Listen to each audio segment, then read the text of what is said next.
어떤 것을 원수라고 지금 생각을 하느냐. 이런 것부터 조금 잡아보자. 원수라 하면 우리 아버지 저거 칼로 찔러 죽인 사람이 원수라고 하는 사람이 있을 거예요. 또 내 아들을 저 죽였다 어떻게 해가. 또 어떤 사람은 사기를 쳐갖고 우리 집안이 말아 먹어버렸네. 이거 뭐 사업이 아주 사기를 당해가지고 뭐 어떻게 하니까 집이 몰락을 했다 이거죠. 이러면 원수라 그런다. 또 뭐 이렇게 내 명예를 이렇게 더럽히고 나니까 원수라 그러고 뭐 여러 가지가 많죠. 이거는 원수가 아닙니다. 너희 집안이 힘을 가질 때가 있고 힘을 가진 걸 잘못 쓴다. 이럴 때는 뺏어와야 되는 겁니다. 그래서 걷어가는 거예요. 이럴 때는 하나님이 사자를 보내는 겁니다. 그래서 그걸 걷어오게 하는 것이기 때문에 이건 처음부터 넣기 아니었음을 가르쳐 주는 거예요. 그래서 집안이 몰락을 하니까 몰락한 걸 저놈 때문에 그렇다는데 그거는 저 사람 때문에 그런 게 아니고 역할을 하러 온 것 뿐이지 저 사람을 미워해서는 아니 된다 이 말이지. 근데 그렇게 해서 저 사람을 미워하기 시작하면 너는 거기서부터 더 어려워져 이제. 이제 이런 것들. 그러면 내를 명예를 실추를 시키는 것은 네가 잘못 살았기 때문에 명예를 지금 걷어가야 되는 겁니다. 잘못 가지고 있는 명예니까 걷어가야 된다는 거죠. 이럴 때 실추를 시키기 위해서 한 사람이 등장을 해서 나를 친다 이 말이죠. 이걸 나를 지금 공부를 시키는 것이고 새로 다시 시작하라는 겁니다. 원래 명예가 없는 거 아니더냐 이 말이죠. 새로 다시 쌓아라. 바르게 산 명예는 절대로 실추되지 않는 일. 어디까지 가냐? 영혼이 가져간다. 내가 인생을 다 살고 나도 네 명예는 흐트러지지 않는다. 이것이 바르게 이룬 명예입니다. 그런 거. 그러니까 네 자식을 누가 죽였다라고 하면 죽을 일이 있는 겁니다. 이걸 바르게 풀어봐야지 그 사람을 미워하면 미워할수록 너희들 삶은 더 궁핍해지고 어려워지고 인생은 바르게 못 살고 마감해야 된다. 이 바른 게 아닐 때 일어나는 일들이에요. 그러면 원수는 뭐를 원수라고 하느냐? 이 생에 지은 것 때문에 원수가 아니고 이 우리가 태초에 이 세상에 이 오기 전 우리는 하나의 신들입니다. 지금 우리가 풀고 말로 하자면 이 인간이 아니고 신이다 이 말이죠. 원소 대자연에 있는 원소 에너지인데 이 에너지들이 상충을 일으켜 갖고 우리가 탁해지고 죄를 지은 거예요. 그걸 보고 원죄라고 이야기하는 겁니다. 원죄. 인간으로 오기 전 3차원에 오기 전 원죄를 지은 것이 있다. 이 원죄의 값이 얼마나 서로한테 이렇게 상충이 됐느냐가 원수가 되는 겁니다. 빚쟁이죠. 그래서 최고 빚쟁이 고리가 누구부터 일어나느냐? 네 자식으로 오는 자가 최고의 원수다. 네 자식으로 오는 자가 제일 원수니까 오는 겁니다. 그래갖고 너는 자식을 위해서 무언가를 해야 돼. 이 빚을 갚아야 원수가 풀린다. 이게 고리가 뭐야? 이게 감아놓은 이 기운이 풀린다 이 말이죠. 자식이 내 말 더럽게 안 듣죠. 원수지간이라서 말 안 듣는 겁니다. 근데 내 말 잘 들을 때는 내가 지가 돈 필요할 때 돈 주면 말 잘 듣죠. 그게 빚 갚아야 되는 거거든요. 지금 그때는 말 잘 들어요. 빚쟁이한테 돈 주면 좋아해야 안 돼요. 근데 빚 안 주고 내한테 뭔가를 다른 거를 이 대값이 시키면 싫어한단 말이죠. 최고의 빚쟁이가 자식과 부모지간입니다. 그렇게 인연법으로 주는 거예요.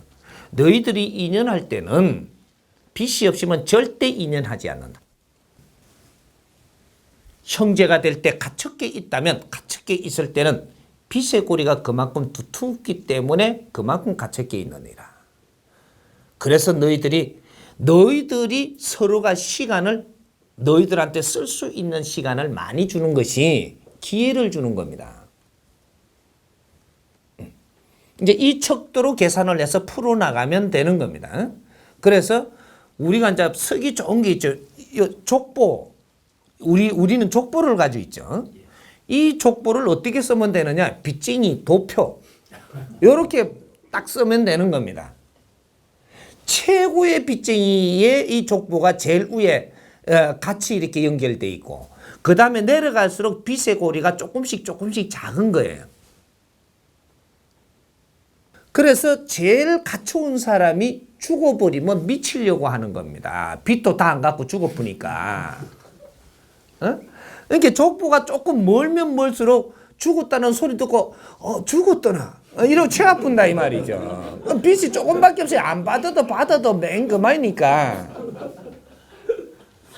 원리가 요래 돌아가면 우리가 인생을 살고 있는 거예요.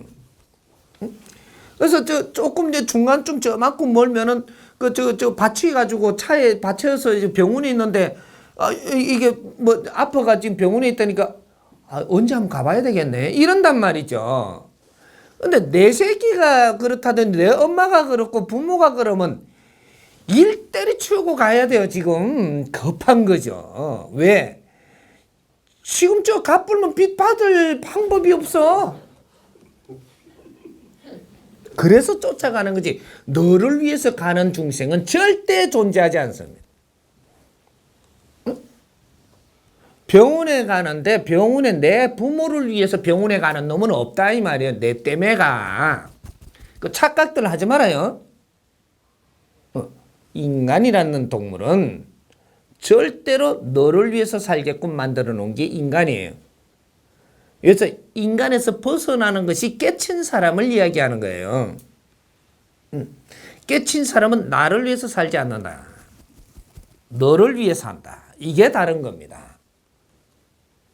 이게 이제 홍익인간이 되면 너를 위해서 한다. 백성을 위해서 한다. 이것이 정리가 된 자를 이야기하는 겁니다. 이제 이런 것들이 우리가 원수를 사랑하라 하니까 원수가 아닌 걸 저거는 감정이 실리가 있는 거예요. 내가 욕심을 좀 내는데 욕심 내가 한 거 들고 있는데 저기 확 뺏어가니까 저기 미운 겁니다. 그걸 원수라고 했는데 이건 원수가 아니에요. 온디 너는 맨손으로 온 거고 네 거는 없어. 본디 두 주문 뻘껍 쥐고 왔잖아. 요 안에 뭐 있었나? 한데 뭐 니 걸 가져갔다고 뭐 니 게 어디 있어? 지금 우리가 이 에너지 이동을 하는데 내한테 많이 좋을 때가 있고 이걸 잘못 쓰면 걷어 가야 되는 법칙이 있는 겁니다. 이건 원수가 아니에요. 그리고 네 부모하고 너희들이 지금 이 인연법으로 내가 저 사람 목숨을 거둬야 되면 그것을 감사히 여겨야 돼. 그 사람이 원수가 되는 것이 아니고 내가 갈 때 누구 손에 갈지는 몰라도 근데 그것이 에너지를 모아갖고 그 사람이 나를 치러 오는 거예요. 근데 요 안의 법칙을 모르니까 이 감정이 여기에 가는 거죠. 타켓이. 이것은 우리가 누구한테 얻어맞을 때는 우리가 평소에 살아나가면서 잘 못했던 행동이 조금씩이지만 이것이 조금이라도 우리가 인간이 행한 이 에너지는 절대 쌓인다라는 얘기입니다. 이게 쌓여서 어느 정도 양이 되면 이것이 질이 될 만큼 양이 많아지면 이것이 물리가 일어나서 이 세상에 어떠한 역할을 하게끔 만들어내고 이것이 모여서 나를 치러 오는 요 질량의 값만큼 나를 치러 오는 거예요. 세상에 잘못한 건지 아닌지는 몰랐다라고 하면 말은 되는데 나는 다 아는데 잘못한 게 없습니다. 그런데 맞았습니다. 그런 법칙은 절대 존재하지 않는다. 그래서 사회에서 누구한테 욕을 들을 때는 욕을 들을 만큼 질량이 지금 모여져서 지금 이동수를 해서 내 앞에서 지금 욕하러 온 거예요. 이렇게 해서 우리가 전부 다 일어나는 일이지 이걸 원수로 만들면 안 된다. 그 사람을 원수 삼으면 너 삼으면 지금부터 더 비폐해진다 이 말이죠. 더 어려워져. 상대를 미워하지 마라. 미워하면 이거는 바른 법칙이 아니기 때문에 지금부터 또 너가 어려워진다.